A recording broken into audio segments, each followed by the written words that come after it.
You've started looking for a COO to take some of the load because you're exhausted from grinding and burnout is setting in.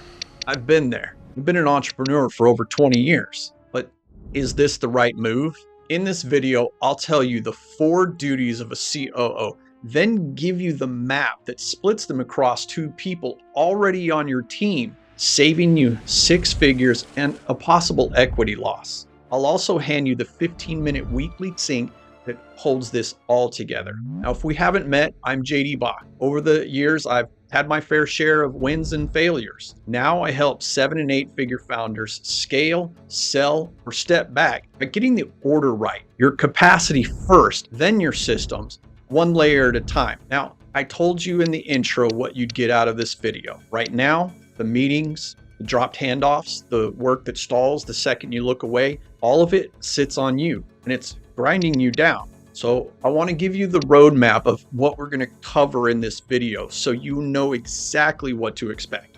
So first, we'll talk about what the COO role is and why it's so hard to fill and the mistakes most founders make trying to fill it. Then we're going to get into the 4 duties buried inside that one job, including cadence, coordination, execution, and standards. Then I'll tell you why they split across 2 people and not 4. Next, I'll get into the order you need to hand them off and who on your team will get which duties. Then I'll give you the one check that keeps the split from breaking. And lastly, I'll close by giving you a test you can run for the day that you actually do need to hire a COO. Well, we've got a lot to cover, so let's get into it. So let's start with why that COO seat is so hard to fill. It's not you and it's not the market. It's the job itself. You see, nobody ever designed it. Not directly. It organically grew over time. Think about how it happened. Every operational job that needed an owner and didn't have one landed on you, founder, one at a time for years. That's running the meetings, keeping the teams in sync, making sure work got finished, holding the quality line when you weren't around. You didn't plan to own all of it. You just collected it on your plate until the pile got so big that somebody decided to give it a name, COO. So the job you're hiring for isn't really a single job. It's a pile of 4 different duties that only look like one because one person, you, have been carrying all of it at once. And that's why the job post reads like it needs a superhuman. You're asking a single person to be 4 things at the same time, and some of those things pull against each other. It's not an HR search problem. It's a job design problem. The job was built wrong. So you and I are going to take it apart and put it back together in a way that works.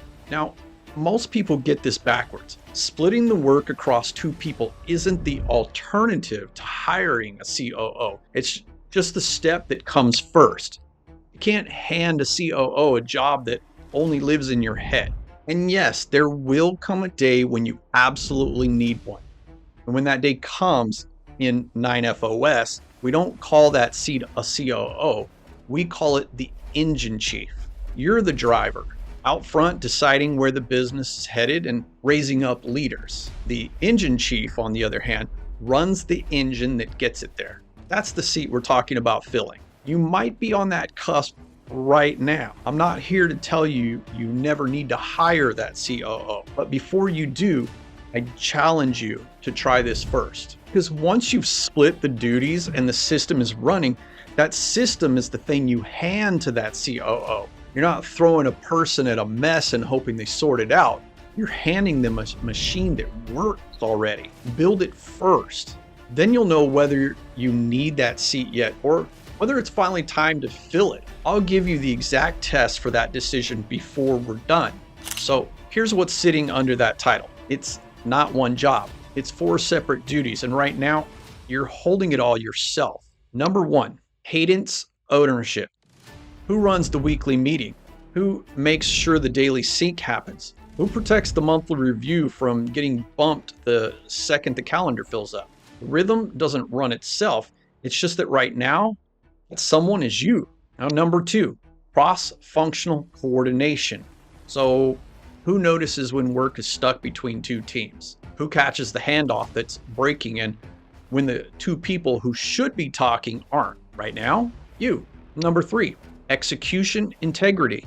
So who flags it when people don't do what they said they'd do in the meetings? Who tracks whether decisions actually got closed and not just discussed? You again.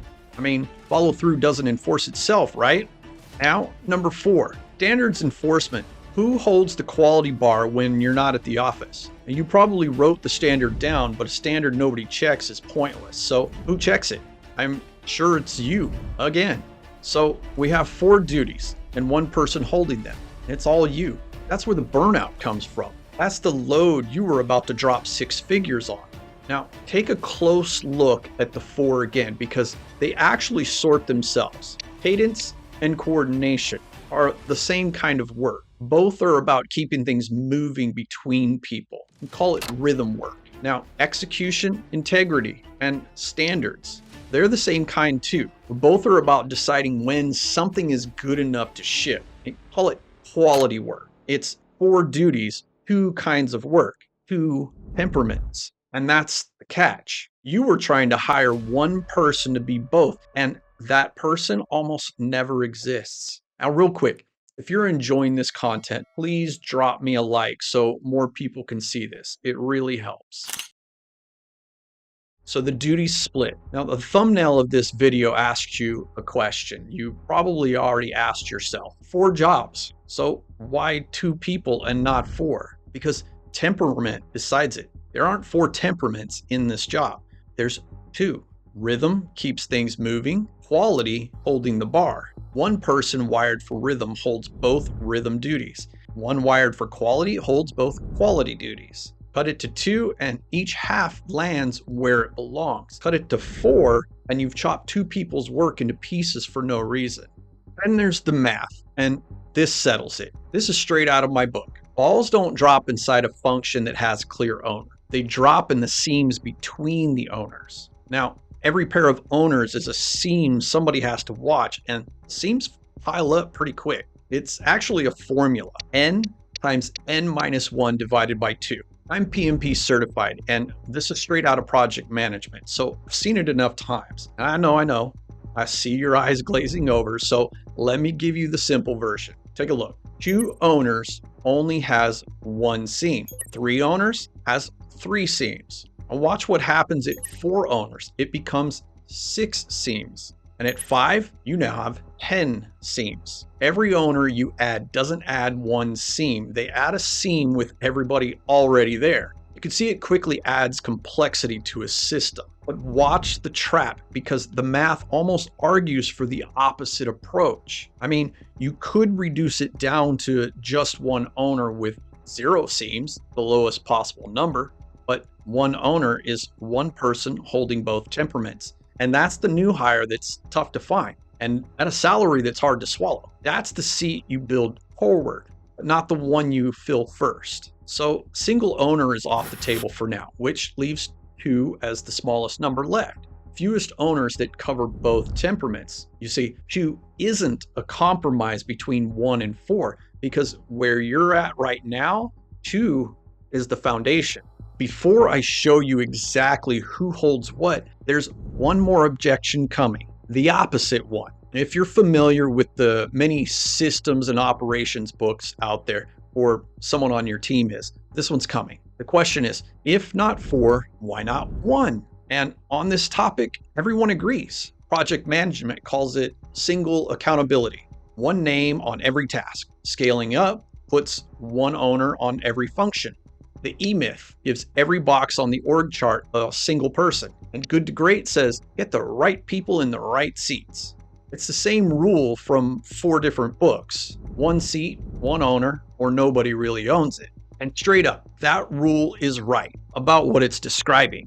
2 people both owning the operating machine means neither one actually does. And that's a recipe for failure. But that isn't what you just did. You didn't put 2 names in 1 box, you split the box into 4. And each of the 4 has exactly 1 owner. Cadence is 1 owner.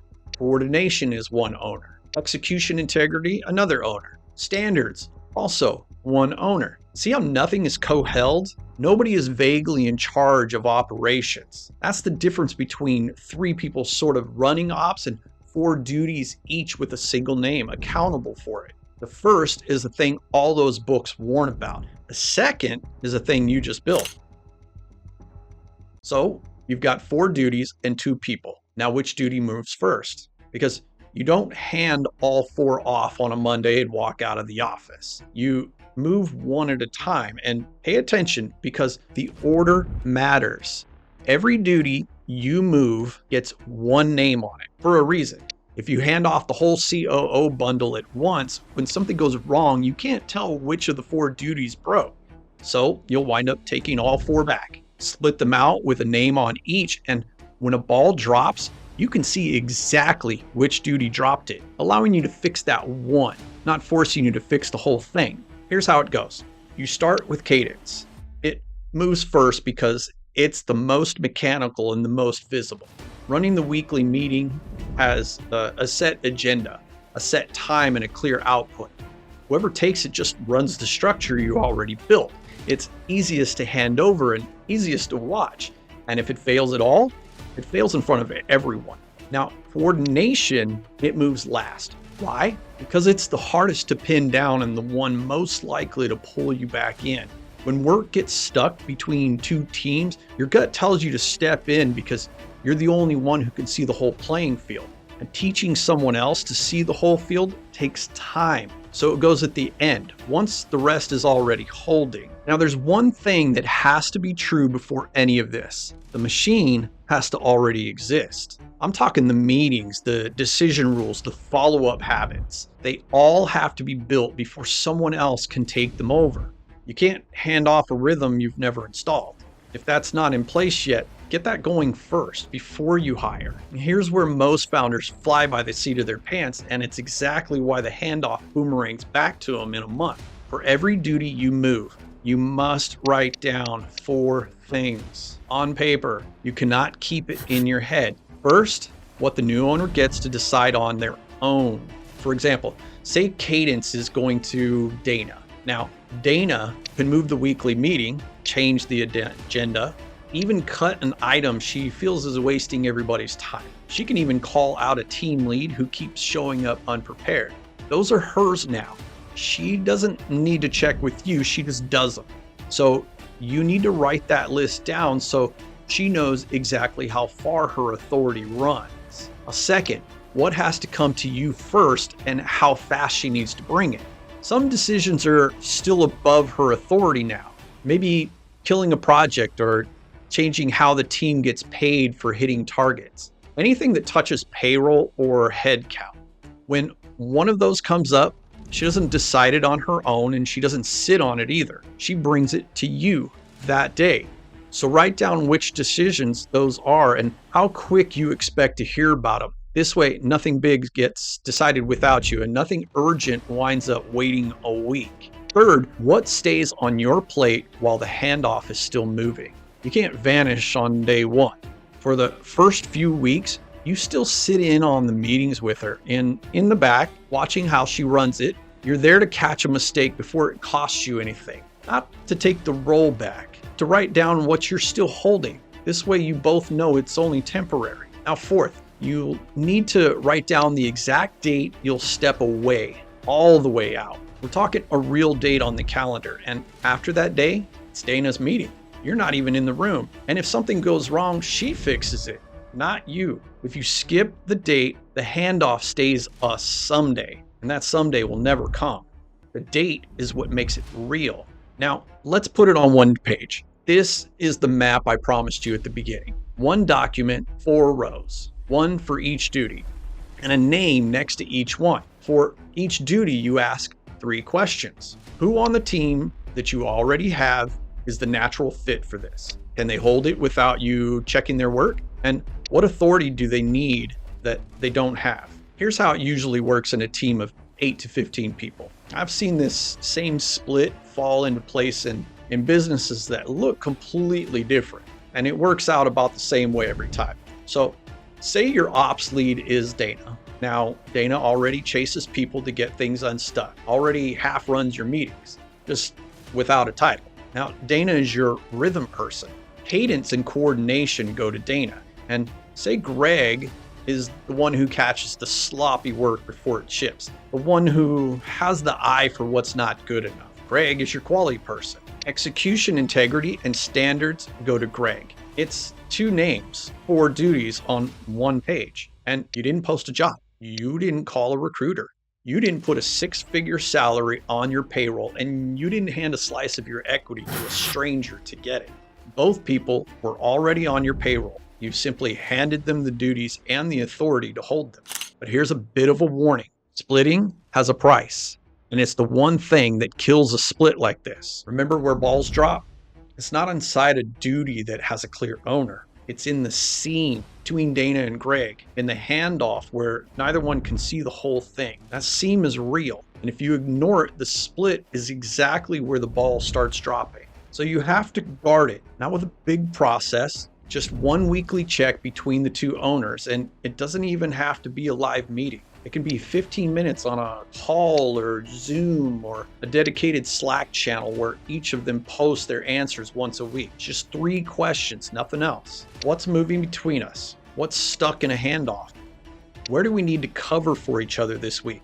That's it. That's the whole thing. A few minutes a week, live or in writing, and the one place this whole thing could break gets watched from day one. Compare that to a 6-figure salary, it's not even close. Now, I said I'd give you the test, and here it is, because this split isn't forever. It's for where you are right now, and one day it won't be. So you write down today the exact signal that tells you the time has come to fold these 4 duties back into one real role, and you go hire for it. It's no longer a gut feeling, it's a signal that you watch for. There's 3 of them actually. So first, you notice balls start dropping between your holders because no one has the full picture across all 4 duties at once. Now second, you keep getting pulled back into as referee between Dana and Greg themselves, which is the exact thing this was built to end. Third, the size. Under 15 people and 5 million in revenue, the split is the right call. Between 15 and 25 people and 5 to 10 million, you start eyeing the 1 seat higher. Past 25 people and $10 million, one person holding the whole picture, your engine chief, is usually the right move.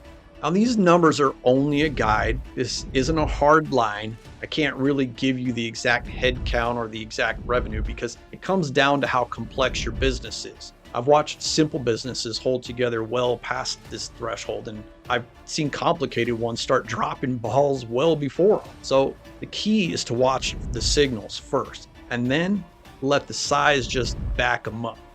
If none of those 3 are firing, you keep the split. You don't pay for the role based on a feeling. You buy it the day the signal fires and no sooner.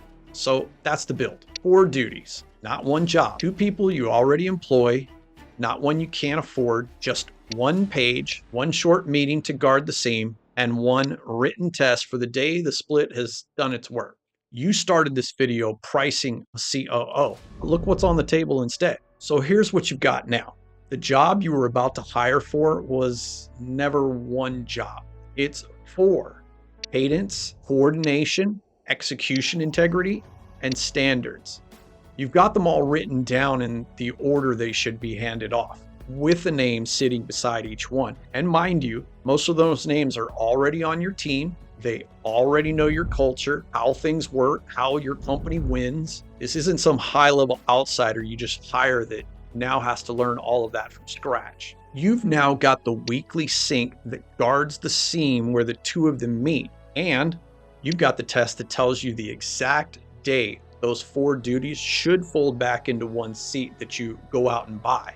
Not a gut feeling, but a signal you can watch for. That's the map I promised you at the top. You can build the page this week with no job posting, no recruiter, no 6-figure salary, and no slice of your equity walking out the door either. Now, at the start of this, you were grinding, burnout, hunting for a COO to carry the load. Because here's what I wish someone had told me back then. Don't post the job yet. Use the map and the people you already have.